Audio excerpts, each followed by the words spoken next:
Parents are there to support us through thick and thin, loss of our friends or loss of love. Parents support us in our marriages, having babies, losing a job, or murder. Sometimes the support of your kid can be too much support. Let's get into it on Love and Murder.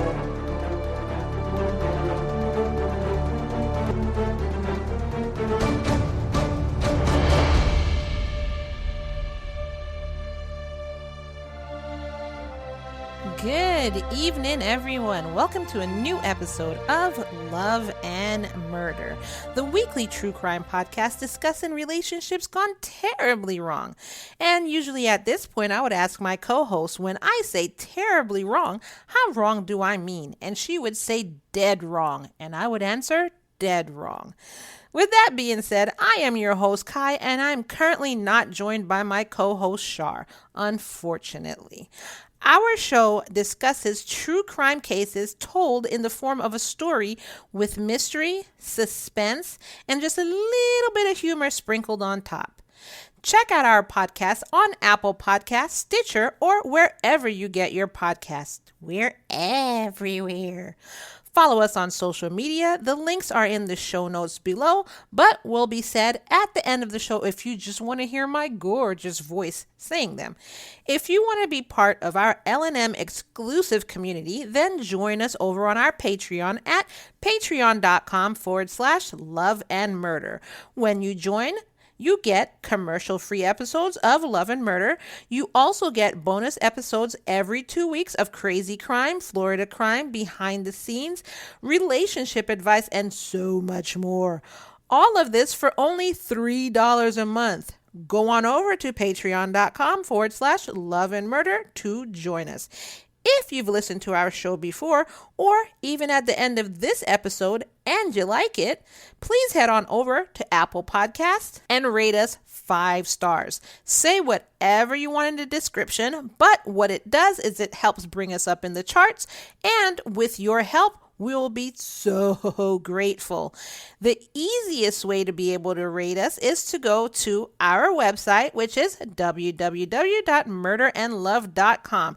That's Love and Murder backwards, murderandlove.com, and choose Rate Us in the menu above. Now, tonight's show, we are doing a countdown based on the fact that it's coming up on the end of 2021. So we're going to be doing a bunch of countdowns. So tonight's countdown is, in light of the recent case of Ethan Crumbley, we're going to be talking about 5 mothers and their unbelievable connection to their murderous children. Well, make that 4 mothers and 1 father. So first off, if you didn't listen to last week's episode, you should go back and listen to the episode, The Heartless Neighbor. This episode was recording at the beginning of the year when we were still getting our bearings and still working out the audio quality. But minus the bad audio, which I apologize about, this is the kind of content that you would be getting by signing up to our Patreon for only $3 a month. This story was crazy. So after you listen to that episode, tell us in the comments below, what did you think about that crazy episode? Because when I was researching it, blew my mind. Secondly, if you're not familiar with the case of Ethan Crumbley, well, I'm going to tell you right now. On November 30th, 2021, Ethan Crumbley carried out the deadliest school shooting since 2018. He allegedly shot and killed 4 students and wounded 7 other students and staff at Oxford High School in Michigan. As the case is still ongoing, I'll be using words like allegedly and suspected. So it's alleged that he planned on shooting the night before, as he'd made 2 videos in which he talked about shooting and killing students the next day at school. Also, authorities have found, quote, a mountain of digital evidence, according to prosecutor Karen McDonald. Quote, this was not just an impulsive act, end quote. This is what she said. On the day of the event, Ethan allegedly came out of one of the school's bathrooms at around 12:51 p.m. and just immediately began firing at students in the hallway. Now, there's actually video footage showing him firing between 15 to 20 shots from multiple different magazines while he's just walking through the halls of the school. In the video, you can see him aiming for heads and chests of his alleged victim, which, quote, shows a clear intent to kill people, end quote, according to investigators, which I completely agree with. If you're aiming for head and chest, you're trying to kill somebody. So far, he's been charged with 1 count of terrorism, 4 counts of first-degree murder, 7 counts of assault with an intent to murder, 7 counts of assault with an intent to murder, 12 counts of possession of a firearm in the commission of a felony, and he's being charged as an adult. Of course, he pleaded what? What do all our cases plead? Let's say it together. 1, 2, 3. Not guilty. He faces life in prison without a possibility of parole if he's convicted. As of this recording, he has a court date of January 7th, 2022. Not that I'm trying to give this guy any airtime, because I have a feeling this is why a lot of them are doing this, so I won't talk about him anymore. But this episode is about the parents. Apparently, his father had purchased a gun for him on Black Friday, which Ethan then went to Instagram and bragged about. The day before, his parents had been called by the school because he had been searching for ammunition during class time. I don't know if you heard me the first time.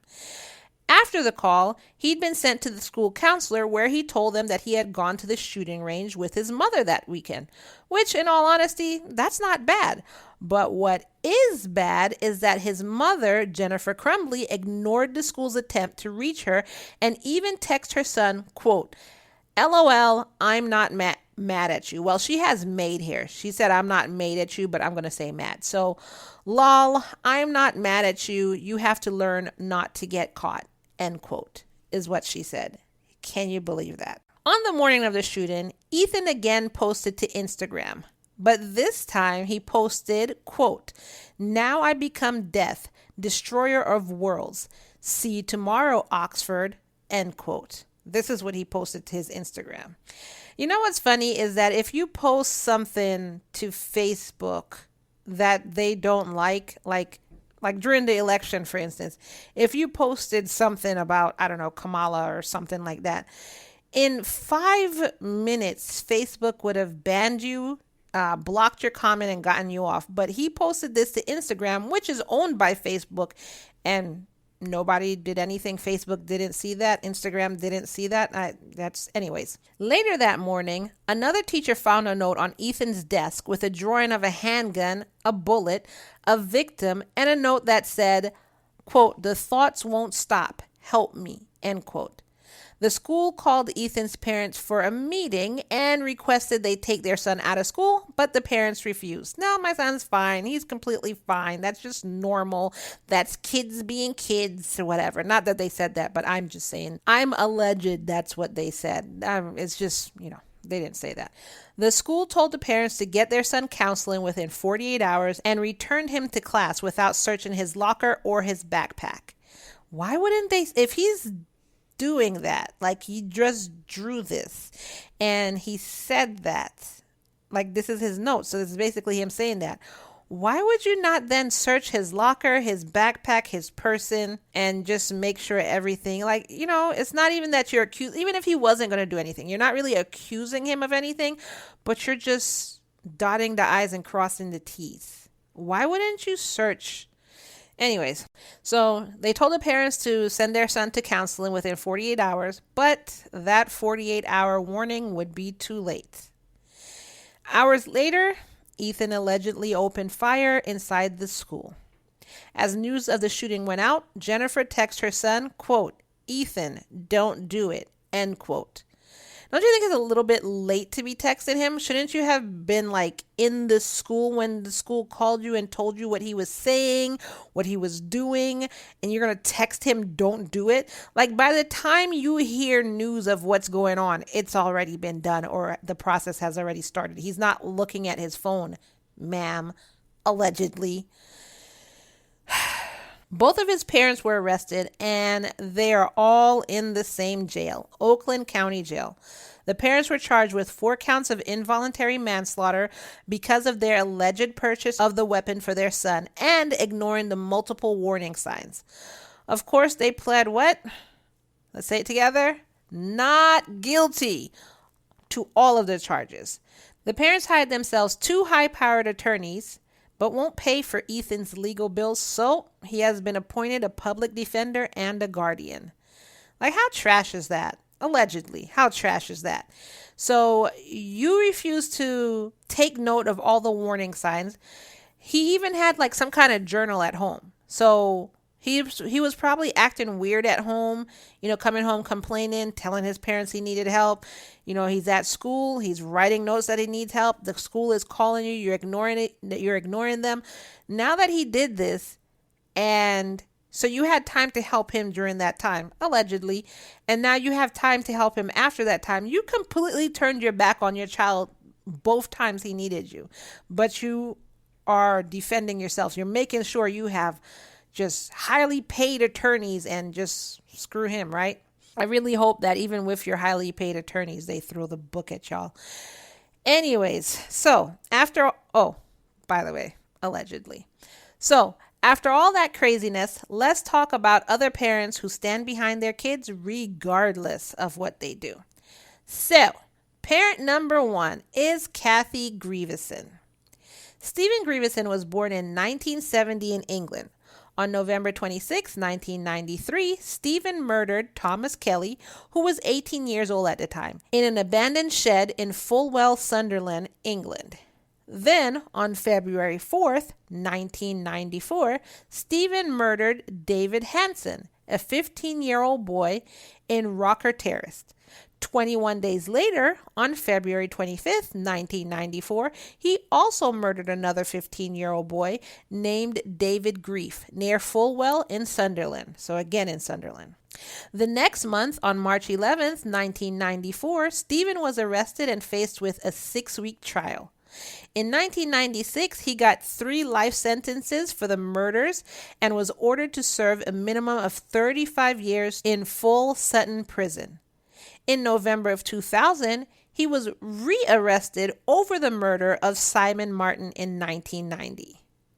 So the murder of Simon Martin happened in 1990. Simon was 14 years old at that time. Stephen wrote a letter stating that he was guilty of the other 3 victims, but not of Simon. At first, he wasn't charged, but then on November 22nd, 2012, they changed their minds and ended up charging him. Then, on February 11th, 2013, Stephen changed his mind as well and admitted that he was responsible for Simon's death, but he said it wasn't murder. So basically, the court changed their mind, and so he was like, oh, y'all could change your mind? I could change my mind too. Watch this. Anyways, all of his victims were strangled and set on fire. Wow. Stephen was referred to as the Sutherland Strangler. Why did he become a serial killer, you ask? Because I know I heard all of y'all ask this. Because he was gay and he felt that if he killed these boys, it would hide his homosexuality. Really? So in your mind, it was better to be a serial killer than to let people know that you're gay? Now, I know you're asking me, Ky, you said this was about the parents. So what does this have to do with his mom? Well, even after Stephen was convicted of his crimes, she would still speak in an endearing way about him. If you would ask his mother, Stephen's crimes were just him getting into mischief. That's what she said. She also stated that she could never turn against him, which, I'm not saying you have to. You don't have to turn against your child. You can still stand by them, but acknowledge that, he's crazy and a murderer and he caused 4 parents grief and probably the children too, those are his victims. Imagine what they were going through when this was happening. Anyways, so Kathy said, quote, so she's British. I'll try my British accent. Quote, Stephen was a mammy's boy. Still is. He just got into mischief. He was a really loving boy. When they sent him to the children's home in Carlisle, he was still loving. The care order lasted till he was 18, though he came back at weekends and I'd sometimes go up there to see him with social services. I felt bad when he was sent away, like I might not even have brought him up properly. I wasn't always there for him, because I used to go to bingo and that. There's no point lying, because that's what I did. But I didn't turn him into a killer. I was convinced he was innocent. The first time I was allowed to see him after they charged him, he said, "Ma'am, I didn't do it." At the beginning, I believed him. Stephen has never admitted to me that he killed these 3 boys, though he has to others. I don't know if it's because we're so close and that makes it harder. He did have relationships with girls, but he never enjoyed them. I think he found that very difficult to cope with, especially in a place like Sunderland. I know Stephen will come out. Certainly not when I'm alive, and I'd be terrified if he did, for what he might do. But I still love him. I could never turn against him. End quote. Sorry for my horrible British accent, but still. So he was and still is a mama's boy. Wow. Just wow. Later this week, I'm also going to post an audio of me reading an interview she did to our Love and Murder fan page. So if you want to hear, it's a long interview she did about her son and what she thinks about, what's going on with her son and everything. If you want to hear that, search for Love and Murder fan page on Facebook or on Google and request to join. The next crazy parent is Regina Tague. Okay, so I'm going to try and say his name, so be patient with me. Todd Kohlhepp. Okay, so Todd Kohlhepp was born on March 7th, 1971 in Florida, but he was raised in South Carolina and Georgia. His parents got a divorce when he was just 2 years old, and 1 year later his mother remarried. He hated his stepfather and wanted to go and live with his real father, who he actually hadn't seen in 8 years at this point. There's a whole long background on this guy, and being that his case doesn't match our format for Love and Murder, I think what I'm going to do is I'm going to go ahead and do a bonus episode on this interestingly crazy case. So if you want to hear that and more, as I said before, then don't hesitate to go to our Patreon, www.patreon.com/Love and Murder, and subscribe while it's only $3 a month at the time of this recording.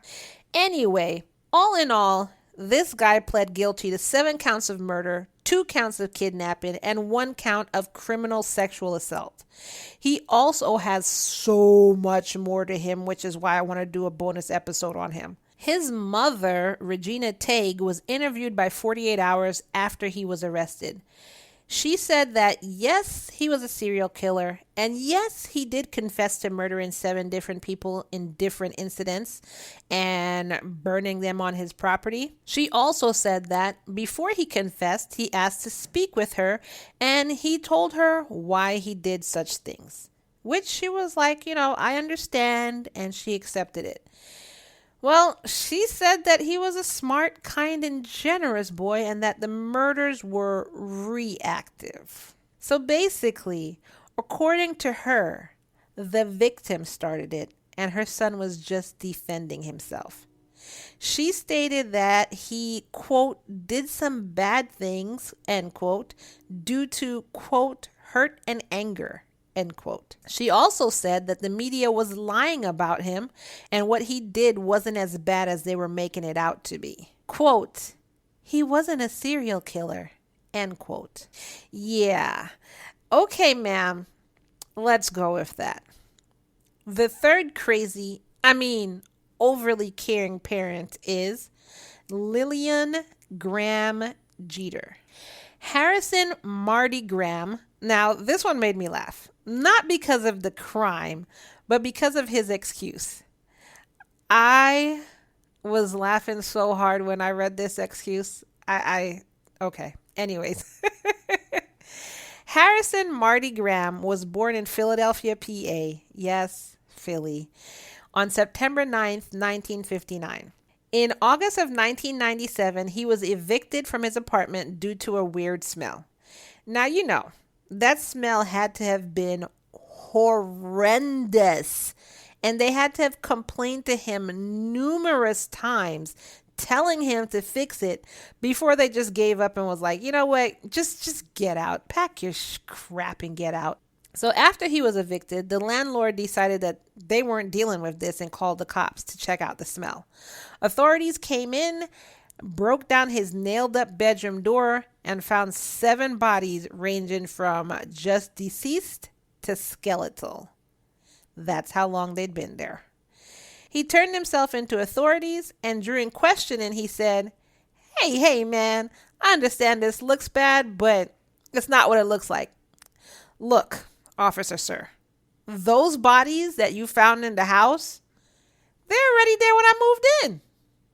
That's what made me laugh.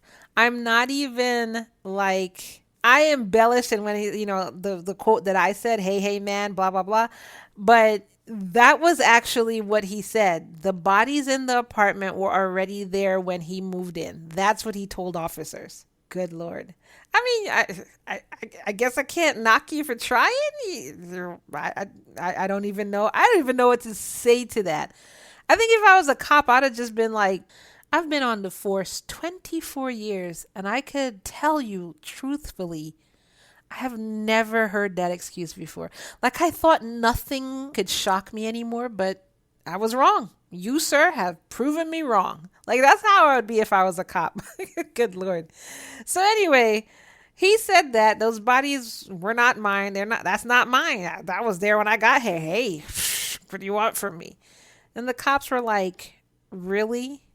So he changed his story and he said he accidentally strangled the 7 women while having sex with them. It's just like, oh, my bad. Are you okay? Oh, man, I did it again.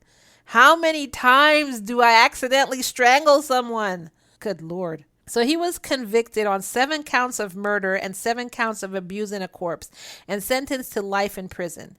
His mother, Lillian Graham Jeter, okay, Lillian, stop it, Philip. Look, if you know Rugrats, then you know. I can't say Lillian without saying that. Anyway, his mother, Lillian Graham Jeter, pleaded with the judge to ignore the evidence, marking her son as guilty. In the courtroom, she stood before the judge and said, quote, I don't think you should take his life. He didn't kill those people. The real murderer is still out there. I'm asking you to listen to your heart. End quote. To this day, she still says he's innocent and wants them to release him from jail. There's so much more to just that little case, which, again, this is going to become a bonus episode as well, because there's so much more to this that I want to bring to y'all. So, again, for 2022, think about it. Anyway, the 4th parent is Rosita Donaldson. Howell Emmanuel Trey Donaldson III, that's a long name, was born on January 26, 1993 in Charlotte, North Carolina. On November 9th, 2017, at around 12 p.m., a man was shot and killed while just standing and waiting for the bus. No one knew who did it. On October 13th, in the morning, a woman's body was found in an overgrown field. She was shot dead while walking to a friend's home on either October 11th or the 12th. They couldn't tell the time of death. Again, there were no witnesses and no suspects. On October 19th, at around 7:57 p.m., a man was walking towards a bus stop and was shot in the head and killed. On November 14th, at around 4:50 a.m., a 60-year-old man was crossing the street and someone just came up from behind him and shot him and killed him. Police had no suspects. And basically, if that was happening in my neighborhood, I would be freaking out, as the neighborhood was. They were freaking the F out. And if it was me, I'm not going out. I'm ordering Instacart if I need groceries. I would do DoorDash for food if I wanted to order food. I would board up my house. I will not be going outside. But then that seems kind of selfish that I'm ordering Instacart and DoorDash and having other people go outside. But is it really so? Anyway, that's a different show. But anyway, so police had no suspects and they increased patrols during the investigation. They told people not to be out after dark, which they wouldn't even have to tell me once, and not to be out alone. They also put out a $110,000 reward for information leading up to the arrest of the perp. On November 28, 2017, Trey walked into his McDonald's job, handed a gun and a bag to his manager, collected his paycheck, turned in his uniform, and left. So basically, he got his money, quit, and gave her a gun. His manager, Delonda Walker, called police and Trey was arrested, which, gotta tell you, I think I would do it too. I would sing like a bird. The parents were brought in for questioning and they refused to talk. Even under subpoena from the judge, they refused to give any information on their son's whereabouts or anything else on the nights of the murder. Because of that, the judge found them in contempt and put them on house arrest where they stayed for 4 months. After 4 months, they gave the police information they needed for Trey and he was rearrested for the murders. Now, I wonder what happened in the 4 months. Did they just get tired of each other because they were just watching each other every single day? What made them give up after 4 months? I just want to know. Not that I think that they shouldn't have told the information. I just want to know what made them give up after 4 months. I think they just got tired of each other. I cannot stand your face anymore. So anyway, Trey was rearrested. And he pleaded what? Let me hear y'all say it. What did he plead? That's right. Not guilty to all charges. Both parents had no alibi for Trey. His mother, Rosita, argued against Trey's plea of insanity. So I guess he went in there and he pled insane or whatever. And she said, no, I don't go with insanity because there's no history of mental illness in our family.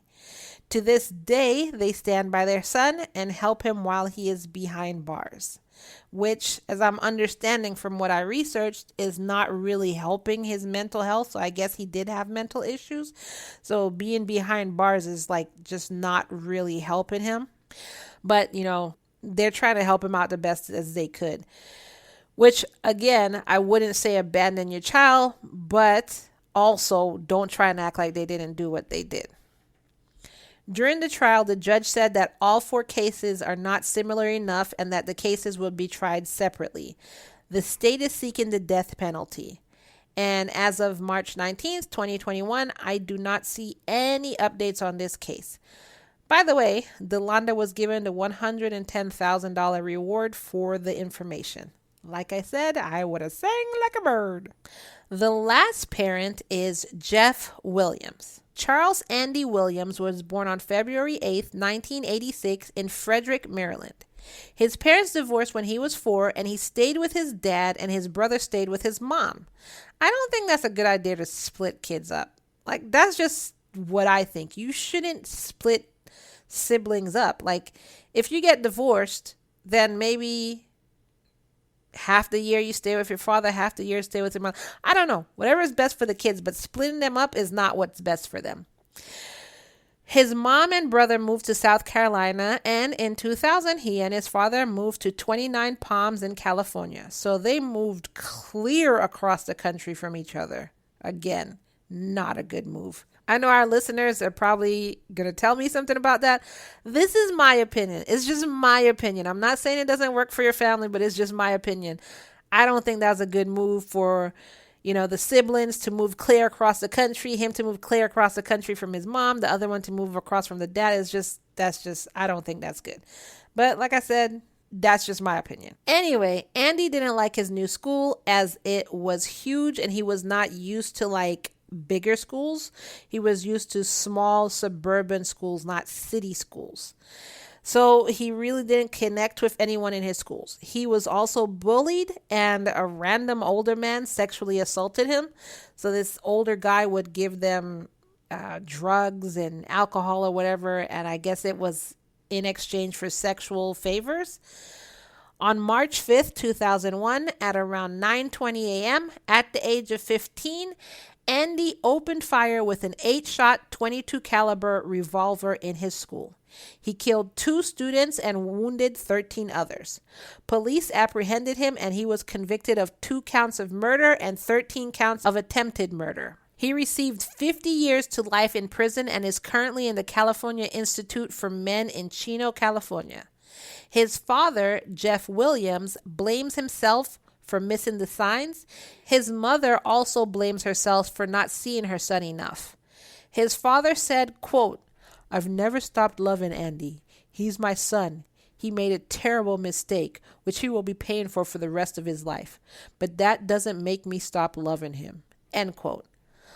Now, although his parents aren't crazy, I brought this up because the case mirrors that of Ethan's, but the parents were not informed and they still took responsibility. Like, the school didn't call them. There were no warning signs.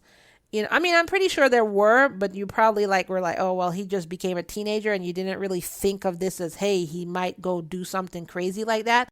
So there were no clear warning signs.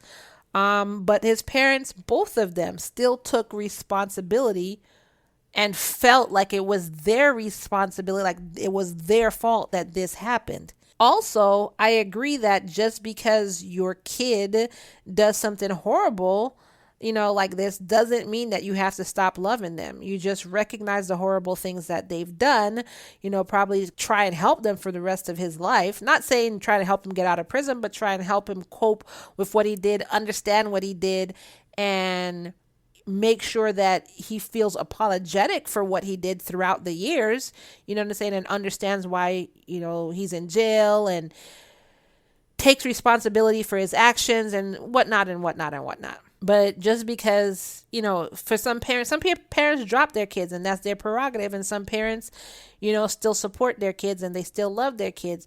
But it's the ones who are just like, no, my kid didn't do that. And you're like, clearly, look at the security footage. That's your son's face. Like, no, that was doctored. Why would we doctor this? Like, you know what I'm saying? Those are the kind of parents that drive me insane. So those were the parents: Jennifer Crumbley, Kathy Grieveson, Regina Tague, Lillian Graham Jeter, Rosita Donaldson, and Jeff Williams. So tell us what you thought about this crazy case in the comments below. What did you think about the parents? Did you think the only sane parent was Jeff Williams? Because that's what I thought. What did you think about Rosita Donaldson? Do you think, why do you think they gave up after 4 months? I don't know.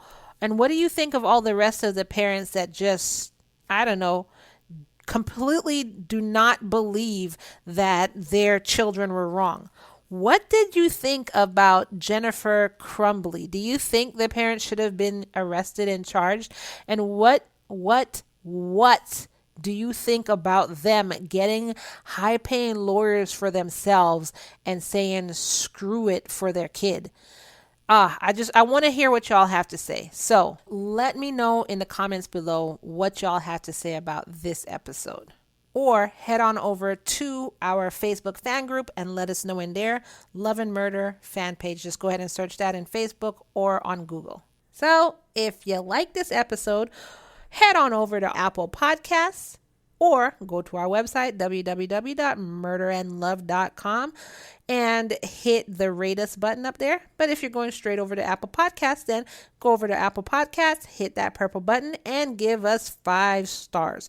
You can say whatever you want in the description, but what this does is it helps bring us up in the charts.